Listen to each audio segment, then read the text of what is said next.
அனைவருக்கும் வணக்கம். நான் உங்கள் தீபிகா.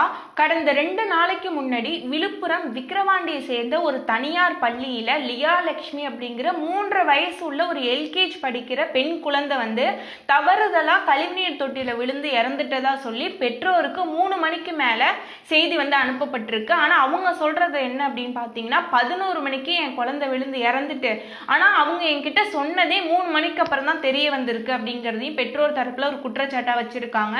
பள்ளி தரப்புல என்ன சொல்லியிருக்காங்க அப்படின்னு பாத்தீங்கன்னா, இந்த குழந்தை தவறுதலா கழிவுநீர் தொட்டியில விழுந்து இறந்துட்டதா சொல்லி அவங்க பள்ளி தரப்புல இந்த ஸ்டேட்மெண்ட்டை சொல்லியிருக்காங்க. பெற்றோர்களும் அவங்களோட உறவினர்களும் என்ன சொல்றாங்க அப்படின்னு பாத்தீங்கன்னா, ஒருவேளை கழிவுநீர் தொட்டியில விழுந்து இறந்திருந்தா கூட ட்ரெஸ்ஸில் ஒரு விதமான கரையோ இல்லை வாடையோ அழுக்கோ எதுவுமே இல்லை அப்படிங்கிறதையும் சொல்லியிருக்காங்க.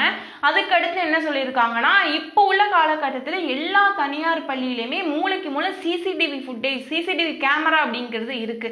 அப்படிங்கிற பட்சத்தில் உங்க மேல தப்பு இல்லை அப்படின்னா விழுந்த சிசிடிவி ஃபுட்டேஜை எங்ககிட்ட காமிங்க, நாங்க நம்புறோம் அப்படிங்கிற மாதிரி உறவினர்கள் தரப்புலையும் பெற்றோர்கள் தரப்புலையும் சொல்லியிருக்காங்க.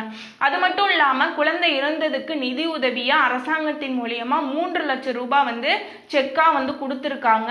என்னோட கருத்து என்ன அப்படின்னு பாத்தீங்கன்னா, ஒருவேளை அந்த குழந்தை கழிவுநீர் தொட்டியில தான் விழுந்திருந்தது அப்படின்னா அதை எடுக்கிற மாதிரியான ஃபுட்டேஜை காமிச்சு அவங்க விழுந்த ஃபுட்டேஜையும் காமிச்சிருக்கணும். அவங்க மேல தப்பு இல்லை அப்படின்னா, உண்மையா இருக்கிற ஒரு பள்ளியில யதார்த்தமாவே இந்த மாதிரி குழந்தை செப்டி டேங்க்ல விழுந்துட்டு அப்படின்னா அவங்க மேல தப்பு வரக்கூடாதுன்னு இங்க பாருங்க, உண்மையாவே இந்த குழந்தை கழிவுநீர் தொட்டியில தான் விழுந்திருக்குன்னு ஃபுட்டேஜை காமிச்சிருப்பாங்க. அப்படி காமிக்கல அப்படின்னா அதுல இருந்து நம்ம புரிஞ்சுக்க வேண்டியதுதான், அதுல அவங்க மேல எந்த தப்பும் இல்லாத மாதிரியான குழந்தை எடுக்கிற மாதிரியான ஃபுட்டேஜ், அதுல குழந்தை இல்லை, எல்லாம் நிறைய பேர் நிக்கிற மாதிரியும் கம்பை விட்டு எடுக்கிற மாதிரியும் இந்த மாதிரி தான் காமிச்சாங்க. இன்னொரு ஃபுட்டேஜ்ல என்ன அப்படின்னு பார்த்தோம்னா, கார்ல அழைச்சிட்டு போற மாதிரியான ஒரு ஃபுட்டேஜை காமிச்சாங்க.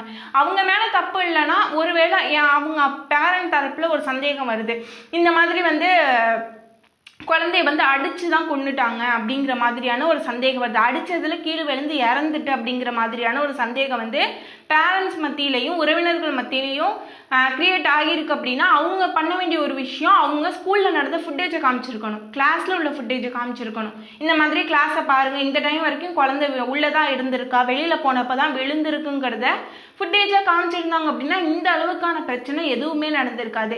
செகண்ட் ஒன், ஒருவேளை ஸ்கூல்ல உடல்நிலை சரியில்லாமல் எந்த குழந்தைக்கு பள்ளிக்கு போய் எந்த ஒரு குழந்தைக்கு உடல்நிலை சரியில்லாமல் போணுச்சு அப்படின்னா அவங்க பண்ண வேண்டிய ஃபர்ஸ்ட் ரெஸ்பெக்ட் என்னன்னா, அவங்களோட பேரண்ட்ஸ்க்கு இன்ஃபார்ம் பண்ணணும். இந்த மாதிரி குழந்தைக்கு ப்ராப்ளம் இருக்கு, நீங்க வாங்க பாருங்கன்னு சொல்லி பேரண்ட்ஸ்க்கு தான் இன்ஃபார்ம் பண்ணணும். இதையும் பண்ணாம விட்டுருக்காங்க.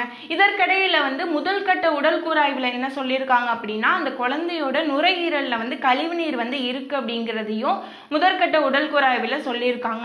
அடுத்து தான் என்னென்ன நடக்கும் அப்படிங்கிறதும் தெரிய வரும். என்னை பொறுத்த வரைக்கும் ஒண்ணுதான், பணங்கிற தண்ணி என்னைக்குமே உண்மைங்கிற நெருப்பை அணைச்சிடவே கூடாது. நான் சொல்றதை புரிஞ்சிருக்கும்னு நினைக்கிறேன். நன்றி.